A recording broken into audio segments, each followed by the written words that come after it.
Well, let's get more on this story for you. I'm joined here in the studio by France 24's International Affairs Editor, Philip Tell. This news obviously just coming in for us, Philip, paving the way then for early elections in Italy.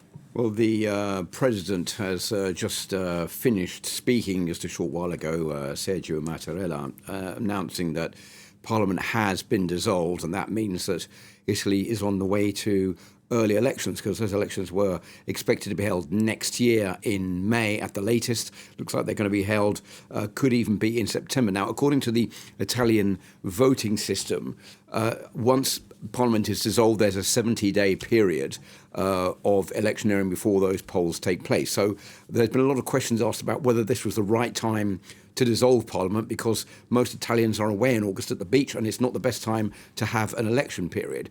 The President has not heeded that advice and gone ahead and dissolved Parliament today. It looks like Mario Draghi, the outgoing Prime Minister, will carry on taking care of everyday business. But it looks like that election campaign is going to take place anyway over the summer period, and 70 days from now means that that election could take place either on the 18th or on the 25th of September, whereas if there'd been a delay, it could have been pushed forward until October. The big problem as far as the Italian government is concerned and the President of Italy is concerned is that there are preparations in store for the next Italian budget. With no government, that budget cannot be announced, and that budget was due to be announced by October, so October the 15th. So all of that has been thrown up in the air at the moment, and to be quite frank with you, it looks a bit unclear as to how those elections are going to take place and how the election campaign is going to be held over the next couple of months.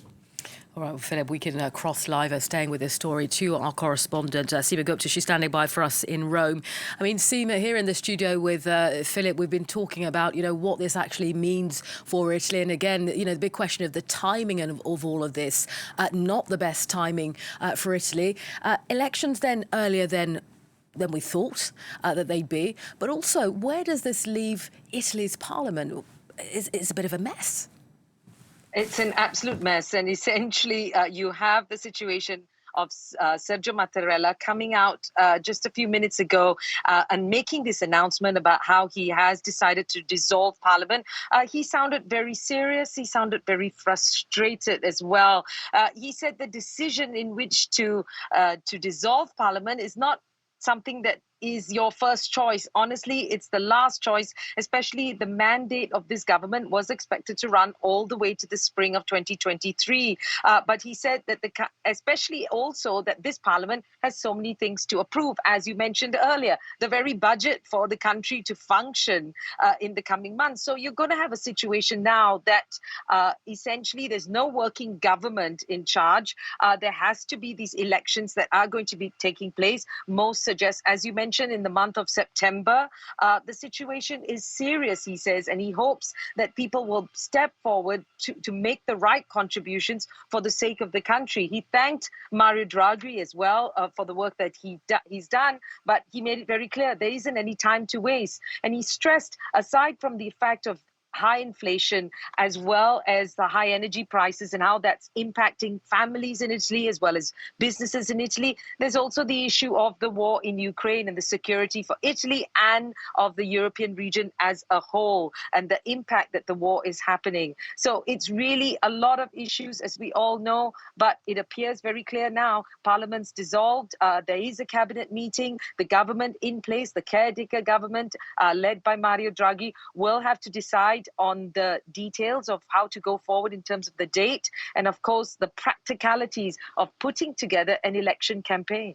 I mean, the crux of this is, Seema, the refusal of the three parties to essentially go forward with a confidence vote for Mario Draghi. Walk us through what more we know about those parties and how much of an impact they can have ultimately.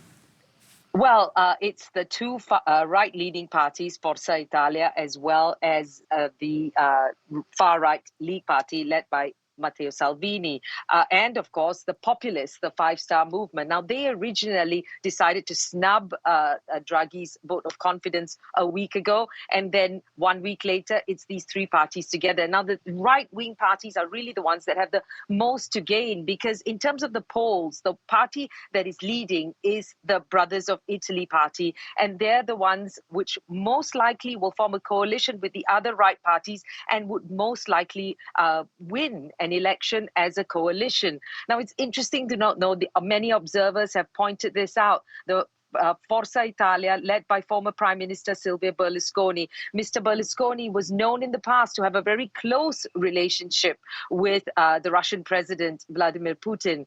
Then you have Matteo Salvini.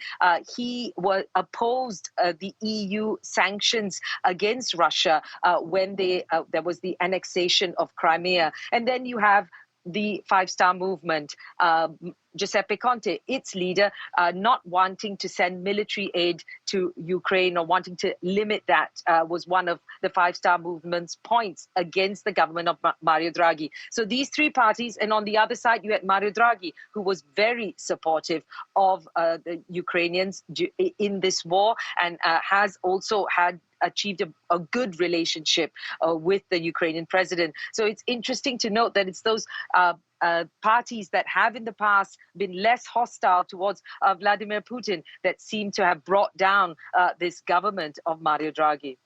All right, Seema Gupta, keeping us up to date on that breaking news then. Italy's President Sergio Mattarella dissolving Parliament, triggering snap elections. For now, Seema, thank you. Well, Philip, look, if we bring you back in there, our correspondent in Rome then, touching on the backdrop of this war in Ukraine, but also, you know, the impact that this is likely to have in Brussels. Well, I think there'll be a lot of long faces in Brussels right now, because I think up until last night, this morning, there were hopes that maybe Mario Draghi could ride out the storm and, after surviving a vote of no confidence yesterday, keep his government together. That obviously now is no longer the case.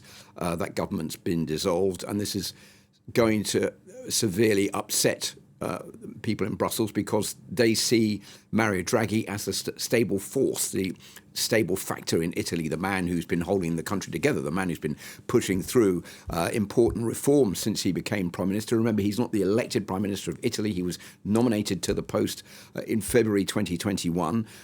He used to be the former head of the World Bank. And I think as the Italians are in a situation now where they're entirely split about what is going on there. If you look at the opinion polls, most people didn't want the government to be dissolved. Mayors have come out en masse to call for Draghi to remain as Prime Minister, for the government not to fall apart.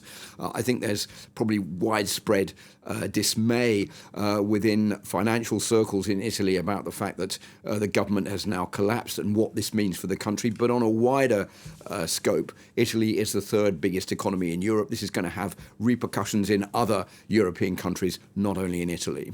All right, Philip Tell with the latest on that breaking news for us. Thank you.